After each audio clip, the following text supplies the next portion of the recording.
India आप तक समाचार, कड़वा लेकिन सच। रतनलाल सी बाफना ज्वेलर्स, जहां विश्वास ही परंपरा है। नमस्कार, मैं हूं आनंद शर्मा और आप देख रहे हैं इंडिया आप तक समाचार। अगर आपने अभी तक हमारे चैनल को सब्सक्राइब नहीं किया तो हमारे चैनल को सब्सक्राइब कर लीजिए, बेल आइकन के बटन को दबाइए ताकि नोटिफिकेशंस आपको मिलती रहे।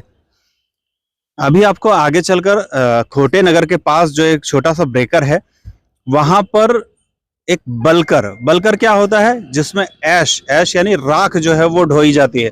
राख ढोने के लिए इसका इस्तेमाल किया जाता है। ये जो दृश्य आप देख रहे हैं, जो ये ट्रक देख रहे हैं, इसको बलकर कहा जाता है। और ये बलकर जो है सिर्फ और सिर्फ राख ढोने के ही काम आता है।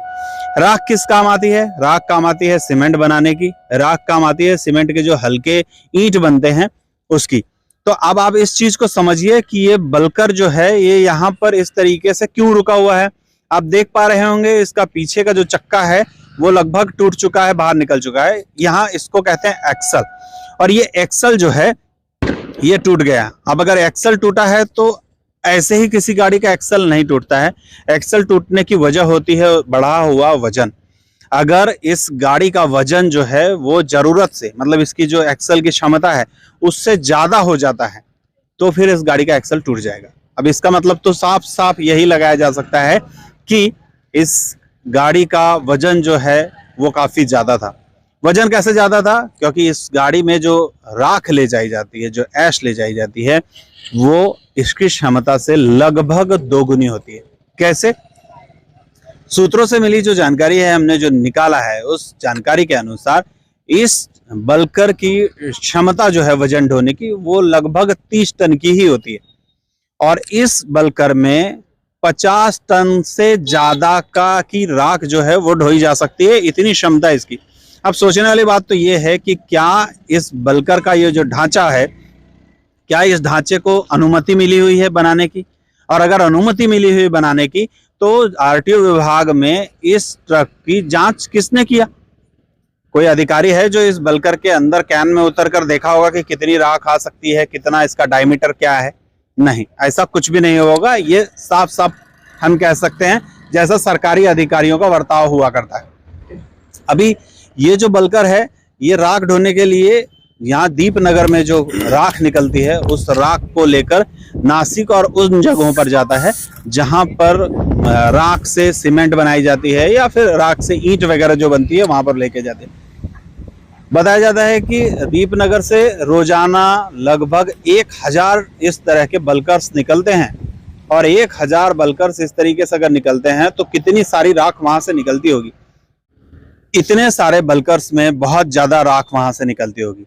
अब क्षमता इसकी 30 टन की है। और ये जो आप यहाँ पर बलकर देख रहे हैं, इस बलकर में का एक्सल टूट गया है। इसका मतलब है कि इसमें वजन ज्यादा था। इसका मतलब वहां से ही जहां से ये ट्रक निकला है वो 30 के जगह 50 टन से ज्यादा माल राख लेकर निकला है।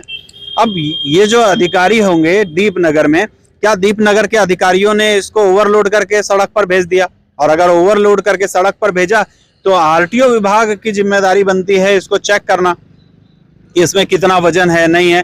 ऐसे तो ओवरलोड ट्रक्स पे कार्रवाइयां की जाती है। अगर कोई आदमी किसी कार में 6 लोग लेके जा रहा है तो भी कार्रवाई कर देते हैं। कोई जो टैक्सी रहती है उस पर ओवरलोड होता है, उस पर कार्रवाई हो जाती है। लेकिन जहां तक हमारी जानकारी है अभी तक एक भी बलकर पर किसी भी तरह की ओवरलोड की कार्रवाई नहीं हुई। क्यों भाई? ये जब इतना वजन लेकर चल रहा है तो इसके खिलाफ कार्रवाइयां क्यों नहीं होती है? अब इन सब चीजों को समझिए, सरकार का नुकसान किस तरह से हो रहा है। दीपनगर में जहां पे राख बनती है वहां से वो राख निकलती है। अगर 1000 ट्रक में 20 टन ज्यादा माल जाता है तो आप सोचिए कि 20,000 टन रोजाना माल ज्यादा जा रहा है। अब उतना माल ज्यादा जा रहा है, वहां पर उसकी नोट्स है क्या कि इतना माल ज्यादा जा रहा है वहां से? अगर है तो बहुत अच्छी बात है, अगर नहीं है तो 20,000 टन माल का रोजाना का नुकसान हो रहा है। अब वहां से ये अगर माल निकल जा रहा है और कोई ध्यान नहीं दे रहा है, इसका मतलब है कि दीपनगर के जो अधिकारी हैं वो भी कहीं ना कहीं इसमें शामिल हैं।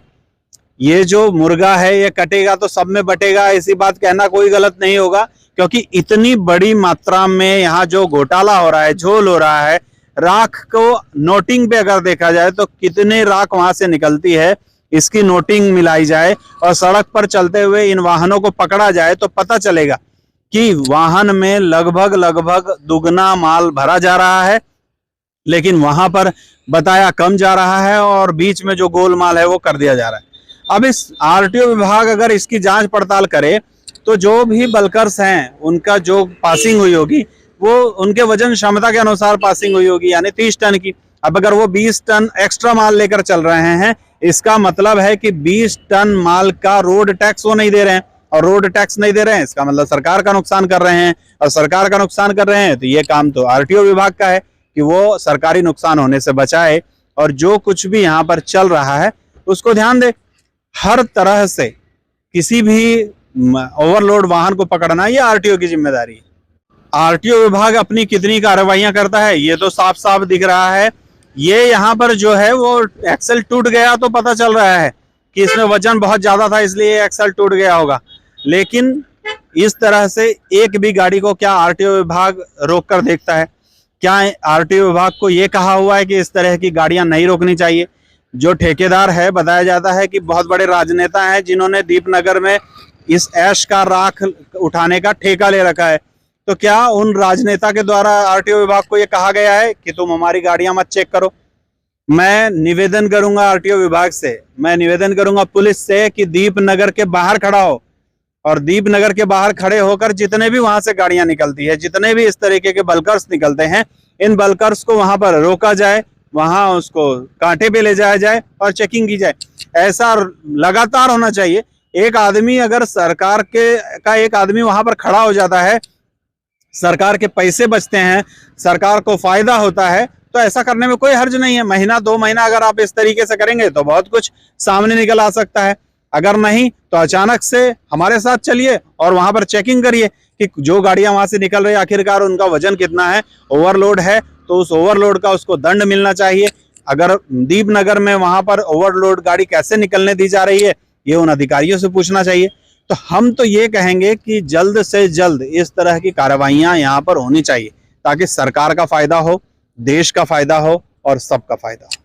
जय हिंद। जळगावची नवी ओळख वस्त्रनगरी, घटस्थापनेपासून नवीन वास्तू, सुरेश कलेक्शन्स अँड क्रिएशन, 80 फुटी कांदळदा रिंग रोड, राधाकृष्ण नगर चौक, छत्रपती शिवाजी नगर, जळगाव। सौंदर्य विश्वाची 73 वर्षांची परंपरा, Suresh collections and creation, Jalgaon.